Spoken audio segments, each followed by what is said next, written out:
Maraming lugar na naman ang naapektuhan ng sunod-sunod na bagyo.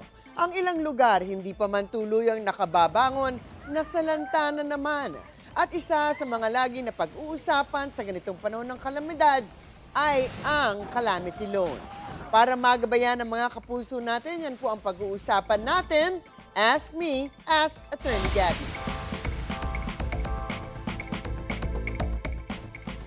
Attorney, sino-sino po ang mga pwedeng mag-apply ng calamity loan?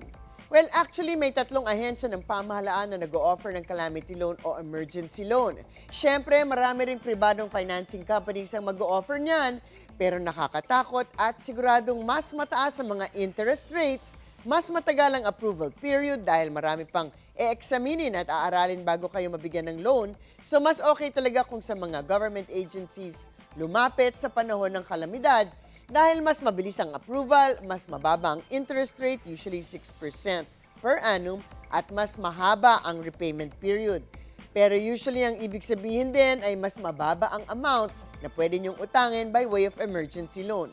Sa GSIS, hanggang 20,000 pesos. Sa SSS, 1-month salary credit up to a maximum amount of 20,000 pesos din. Sa Pag-ibig naman, up to 80% ng monthly membership savings. Unang-una, ano bang requirement sa Pag-ibig? Dapat ay nakapaghulog na ng at least 24 monthly membership savings or MS, or kung hindi man, ang total savings ay tumbas nito.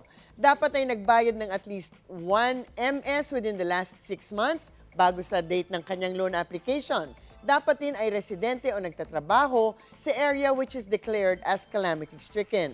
Sa SSS naman, ito ang mga requirements. Dapat ay may 36 monthly contributions. 6 dyan dapat nabayaran within the last 12 months bago kayo nag-apply ng loan. Dapat ay residente din kayo ng calamity-declared areas at nagkaroon ng pinsala sa inyong mga ari-arian.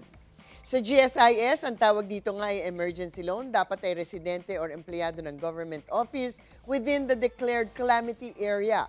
Dapat din ay inactive service, not on leave or absence without pay. Dapat ay up-to-date sa pagbayad sa mga existing loan at pati na rin sa pag-remit ng mga mandatory social insurance contributions. Kapag sinabing calamity hit area, dapat ay nadeklara as under a state of calamity ng Sangguniang Panlalawigan o Panglunsod or ng NDRRMC.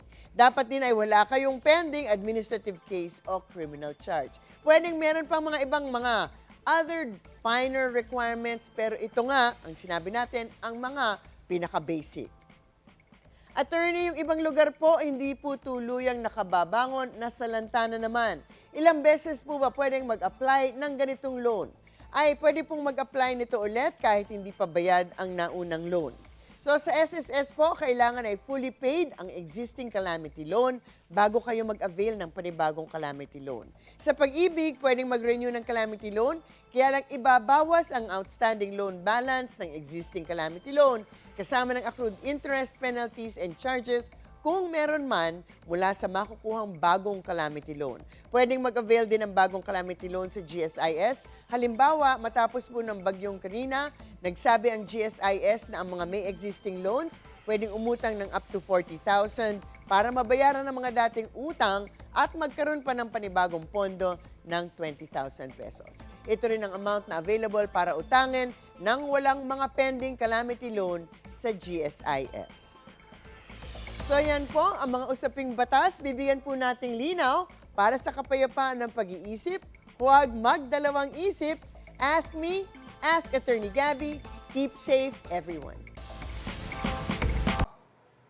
Ikaw, hindi ka pa nakasubscribe sa GMA Public Affairs YouTube channel? Bakit? Mag-subscribe ka na, dali na, para laging una ka sa mga latest kwento at balita. I-follow mo na rin ang official social media pages ng Unang Hirit. Salamat, Kapuso.